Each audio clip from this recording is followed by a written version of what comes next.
Very interesting conversation here. We're going to have Jake Tapper in just a second. He's going to be doing CNN's special report, America's Longest War, What Went Wrong in Afghanistan. He's on every single day, and I think he's joining us from – are you joining us from your dressing room? Because I see all your blue shirts, your button-down shirts in the background, Jake. I don't have a dressing room and an office. I just have an office. It's just combined. I'm sorry. It's a drawfis. You have a drawfis. A drawfis, yeah. So this is actually, my closet / office. All right. So before we get to the serious stuff, a couple of things. At the end of your broadcast, which I see often, you take your writing utensil and you do something to a piece of paper. What do you do on that piece of paper? I just kind of scribble my name. Scribble your name. It's kind of an homage to how Dennis Miller used to sign off from Weekend Update back in the day. Yes. It's just because I don't know what else to do, because there's these random 2 seconds where I've thanked the audience and the director is just providing more of me, and I don't want more of me, but I have to be doing something. I could just be playing with my coffee mug or something like that. Well, you do stack your pages every once in a while. I stack my pages and do a little signature. I don't know what else to do. It just seems so silly. I just pick up on. I actually look forward to it every day to see is he gonna take the pen to the paper? Is he gonna stack the papers? What's he gonna do? Well, now I'm gonna be self-conscious about it. No. Now don't do anything. Just stare. I'll just stare angrily at the camera, and anybody watching will know that I'm looking at Ryan Seacrest. We know the world's in turmoil. You can look pissed off into the camera. It's okay. I got a question for you before we get to this serious topic. But I watch you with guests, and you're relentless sometimes when you have to be. I mean, you keep going back to saying, "That's not the question I asked you. That's not the question," and I love it when you do it. So when you have a moment that's intense like that with a guest and you then go to commercial break, do you guys speak during the break? No. I mean, because usually the tension is real. It's usually it's a very legitimate tension. I remember I'm trying to think, one time Jim Jordan was on the show, and this is back, Congressman Jim Jordan, a Republican of Ohio, and this is back when they were starting the smearing of Hunter Biden. And let me just establish that there's plenty to be critical of when it comes to Hunter Biden's business deals. And I'm not saying one way or the other. They should just be allegiant to facts is all when people. And I just remember it was a very tense interview. And then when it was over, I mean, it was just kind of like, it was awkward. It was uncomfortable. But nothing was as bad as Stephen Miller when he had to be escorted from the studio. That was really and did that happen on air though? No. We took a commercial break. And then he wanted to keep talking. And I'm like, dude, I got 3 minutes and then we got another guest. And they literally had to escort him out. It was, hopefully we will look back at that era as a one of a kind, and it's not going to continue, but I don't know, maybe it might continue. Well, listen, you're asking the right questions, and we appreciate the work that you're doing every day. Let's get to the special report. So this is about Afghanistan and what has happened and what is happening. I mean, there's so many places to go, and it's very complex.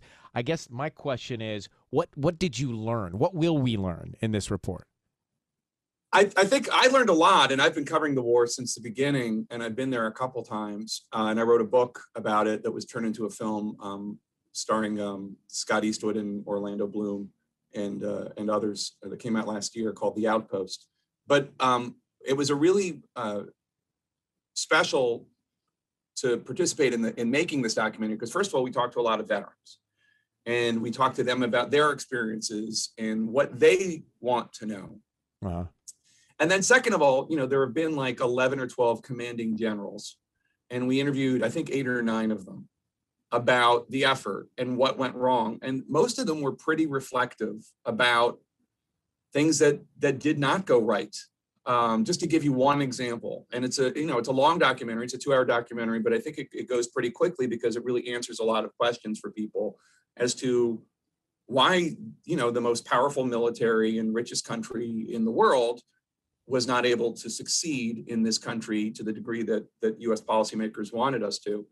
And just one example is in the early years of the war, we talked to the commanding general, General McNeil, and some of the other generals, who said that they couldn't get what they needed to do the job because all of the resources, the money, the soldiers, the helicopters, and the attention was being devoted to Iraq, this other war, this other elective war, and that in retrospect, it is incredibly difficult to wage two wars at the same time. You know, and that meant that the war in Afghanistan fell by the wayside. And literally, we're talking about 7 or 8 years before the commanding generals there got what they thought they needed. Jake Tapper from CNN with us. Before we let you go, is there one thing on your mind, one question about all of this that's happened in Afghanistan that you've yet to get the answer to? The biggest question I have as to whether the military will change the way it looks at the world. Because one of the things that became very clear to me while doing the special is nobody gives you a medal or a promotion if you say, let's say you're a captain, I'm a captain and you're a colonel, and I say, Colonel, this Afghan fighting force is not effective. It never will be effective.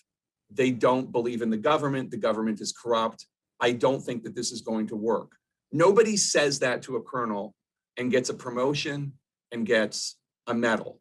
You don't get rewarded for telling the truth in the military. You get rewarded for saying, well, they were in bad shape when I started, but they've made progress. Here are the 3 different metrics. They've made progress X, Y, Z. And they're like, oh, great. Here's a medal. Here's a promotion.